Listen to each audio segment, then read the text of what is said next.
At a Senate Homeland Security business meeting on July 30th, senators convened to discuss banning stock trading by members of Congress. The meeting quickly got tense when GOP senators Hawley and Lankford dug into details of blind trusts. This bill would say, no, you can't do that anymore. So if you have stocks, you can't put that in a qualified blind trust any longer. Why would that be? A couple of things. Number one, if you have a qualified blind trust and you are a member of Congress, again, you have until the beginning of your next term, should the voters see fit to reelect you. No, I get that, but then after that, it's prohibited on it. So correct. So for those who know ahead of time that they're going to be joining this body, they can no longer use qualified blind trusts. And the reason for that is, as you know, the rules on qualified blind trusts are not airtight. They're actually very loose. It is very difficult to police. You don't police them, and the Ethics Committee. Well, the Ethics Committee, thank you for mentioning that. Ethics Committee does police that. So thanks for telling me what I don't do. We do police that, but you do not police the structure of the blind trust.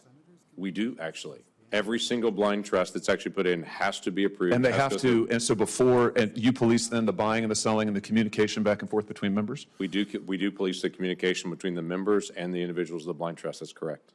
And so you think that that's an effective way? You're saying you think we need no changes now. You think that effectively accounts for any sort of again, this suddenly sounds like it's personal. You're telling me what I don't do. No, I'm just asking you a question because what we found over and over is when members of Congress have been investigated for securities violations, they have said over and over, oh, I had a trust.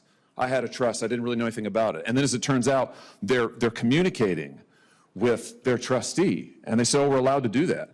So you're telling me maybe they violated multiple laws. Here's what I would say. I think that at the end of the day, if you're asking me why do we need to eliminate blind trusts, it's because blind trusts, I think, are often workarounds because they can be structured in multiple different ways, right? There's not one way to structure blind trust, correct? Or there's only one way? There is a way that you have to structure it if you're in the Senate and going through ethics. Have you gone through that process before? No, because I don't have any of these securities, James, because when I got elected, I sold all of my trusts and assets. Great. I don't have a blind trust. I practice what I preach. I don't have individual stocks. I don't trade in stocks.